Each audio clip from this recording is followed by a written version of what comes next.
In this episode, I successfully flew my paramotor across the state of New Jersey. I started on the west coast where I crossed the Delaware River, climbed to altitude, saw both New York City and Philadelphia, had a close encounter with a jet, and finally safely landed in the sand of the Jersey Shore. Good job, Tucker, making people walk in the sand.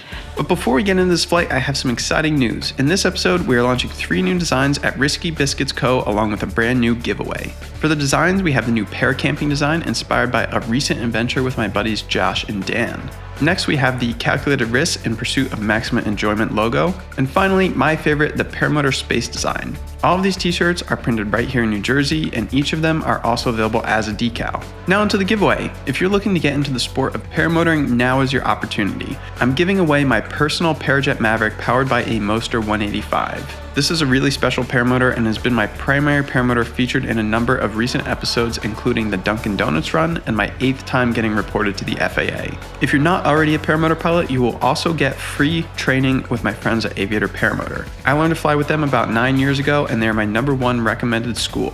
They have classes available as soon as 2 to 3 weeks out, and they have a new series of adventure training courses for advanced pilots. How do you enter? Every $5 spent on tuckergott.com gets you 1 entry to win. The giveaway ends on September 29th, so be sure to get entered right away.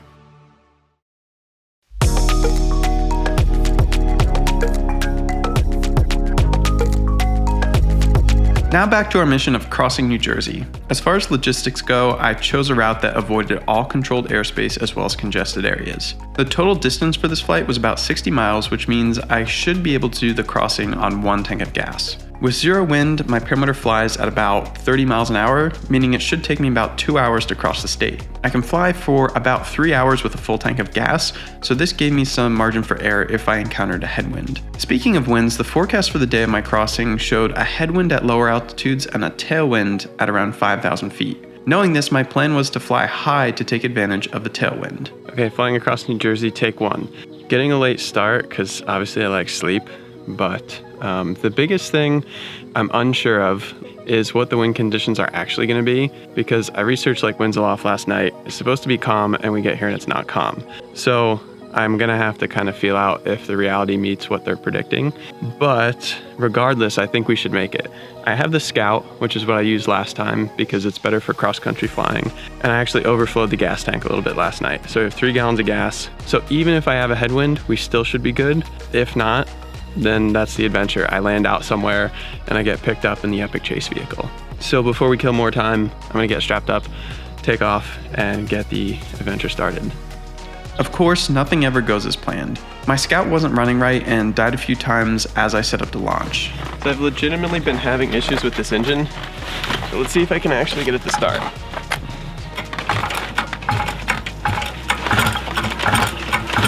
Embarrassing.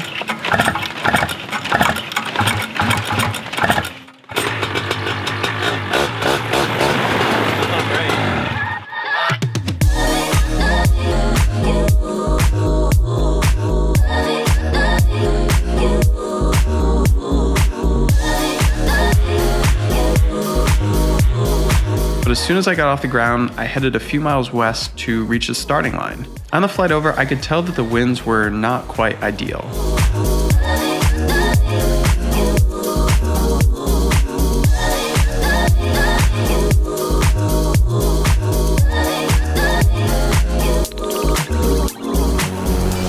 Okay, here's the official start of our flight. To my right side of this river is Pennsylvania, to the left side is New Jersey. I'm about to cross over, and the first step of this mission is going to be finding my heading. After that, it's just going to be figuring out the winds, and I can tell you so far that the winds don't feel that ideal. It's early morning, like the sun just rose, and normally the air is just glassy smooth, but today it's been bumpy so far, which is not normal. So I think my bet, once I get my heading, is going to be to climb up to 5,000 or 6,000 feet. Okay, here are stats so far. I have a heading that should work, and it's saying it's going to be 2 hours and 20 minutes to get to the beach, which is within my amount of fuel that I have on board. However, it's not ideal. The flight should be taking less than that. and that's because my speed is only right now 20 miles an hour at 700 feet. So I'm going to start a climb and see if I can get greater than 20 miles an hour. I want to be around 30 or 40. Okay, as predicted, I got up to 4,000 feet and I've leveled off here, and now I have 35, 36 miles an hour, which is a significant increase at this altitude. This is exactly what we need. Everyone in the comments is like, what if he drops his phone? Alright, this is actually really cool. Off and to my left, underneath the sun, I can see New York City. Just to the right of that, I can see, I guess you'd call it the harbor, like the area by Sandy Hook, that part of New Jersey. And then all the way to my right, kind of in the haze, I can see Philadelphia. It really brings into perspective, like, how small, really, the world is. And right now, it's saying it's going to take me about an hour and 15 minutes, which is really good. I've got a decent tailwind helping me out. And when we plugged it in the GPS for my chase vehicle, it was actually saying an hour and 15 as well. So this might be a tight race. This is actually very satisfying right now. Cross-country flights can be kind of boring at times. They can be scary and strenuous if the conditions aren't right. But right now, I'm just sitting up here chilling. The winds are perfectly smooth, which is amazing. And I have a little bit of tailwind, which is what you want. One of the biggest things that comes to mind when you think of New Jersey is the great debate of pork roll versus tailored ham. Pork roll or tailored ham is like a processed meat slice, but the interesting thing is it's a product that apparently is only really available in New Jersey, and I never realized this because I grew up here until I started traveling, and then you go to states and there's no pork roll. Here's some more facts. New Jersey has more horses per square mile than any other state, even Kentucky. I see a horse ring right there. I wonder how many horse farms I can actually spot from here. There's another one to my right. There's the one up ahead. And there's one back and to my left. If you can't tell, it's a little bit cold up here, and I'm kind of shivering.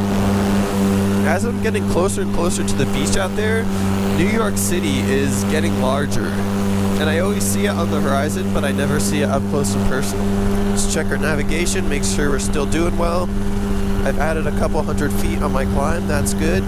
I've got 33 miles an hour, which is A-okay. I actually have a waypoint coming up, which is Princeton Airport. I believe I can see it up ahead, and I know I'm supposed to pass over it. New Jersey has the highest population density of any state in the U.S. More cars are stolen in the city of Newark than any other city in the United States. Quick fuel check using my phone as a mirror. I probably have 2/3 of my tank, which I think is fine. I'm nearing my first major checkpoint, which is this airport off to my left. We're at 3,700 feet. It's saying it's going to take an hour longer, or an hour still, to get out to my destination. I've got 35 miles an hour.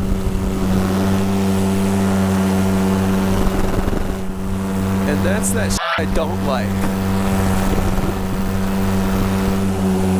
Alright, status update. We've slowed down a little bit to like 32 miles an hour. There's quite a bit of air traffic in front of me. There's actually 3 airplanes down low. 1, 2, 3. Probably all flying together. To my right here, this area is Princeton, New Jersey. I believe this is like the campus for college. Just checking my stats. We have about 51 more minutes to go. And it's kind of crazy, like I can see the water up ahead. It seems so close, but 51 more minutes. Actually, probably a little bit more because my pin isn't right to the shore. And we're just starting to approach like the more populated areas. Up here and to my left, I'm not sure what town this is, but there's a ton of large buildings like factory or storage warehouse or like Amazon ship center type buildings. I'm just crossing over a train line and I can see Philadelphia out on the horizon. The train goes along that course and straight to New York City. was all excited at the beginning of this flight, like, this is beautiful. And then you get like an hour or so in, and you're like, are we there yet? My back is kind of hurting. At least I don't have to pee yet. Okay, not good news. I was right, the wind did shift to some degree.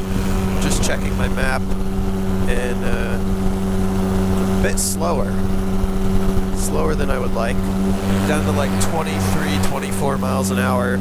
So I think I'm going to initiate a very slight climb. It's like the town of warehouses. There are just tons of warehouses and semi-trucks backed up to all of them. Back up at 3,300 feet, I regained my airspeed, which is good, 34 miles an hour right now. Off to my right, I believe, is Six Flags. I've been there a couple times, and the roller coasters really stand out. I think King Ka is the tallest one, and they have like dual strobes on it. So I haven't seen any air traffic in quite some time, but as I say that, there's air traffic in front of me, but super far away. I'm really keeping my head on the constant swivel. New Jersey definitely has a lot of large airports nearby, and small airports as well. So at this point in time, I'm feeling pretty confident. I know I've got enough gas. I know I've got a good ground speed. I can almost basically see the beach. I can see the ocean. But it's super epic. I took off on grass, and I'm going to be landing on sand. Motor's purring along back there. Current status 3,500 feet, 35 miles an hour. I see my last checkpoint up ahead. We've got air traffic way far out below the horizon. We've got more horses. There's another checkpoint. I believe, I forget the name of the airport, but that's Englishtown. They have a drag strip there for cars and like a racetrack. Alright, about 30 minutes out, I have traffic down below me over there. Keeping an eye on him. And my driver has made it to the beach. Apparently it's packed. I don't know if the parking situation is packed or if the actual beach is packed, but that may actually be an issue if there's a ton of people on this beach. I need to find somewhere to land. I'm starting to see these bunkers that you can see on Google Maps, and they're actually marked on the sectional, but they're just out in the middle of the trees, and they're underground bunkers. Very suspicious.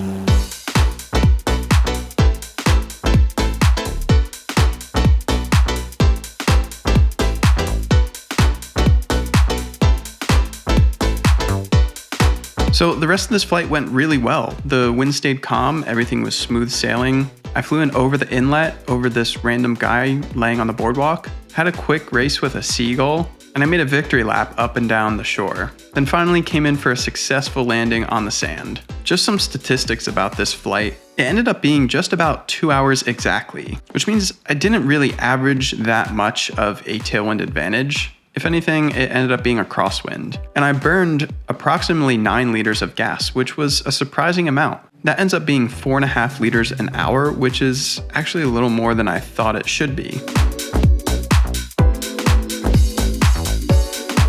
After landing on the beach, I awkwardly walked up the boardwalk and around all of the pedestrians, packed up in the chase vehicle, and headed on the long drive back home. So far, I've not successfully crossed Florida and successfully crossed New Jersey. If you guys like these videos, please let me know, and please let me know what states you want me to cross next.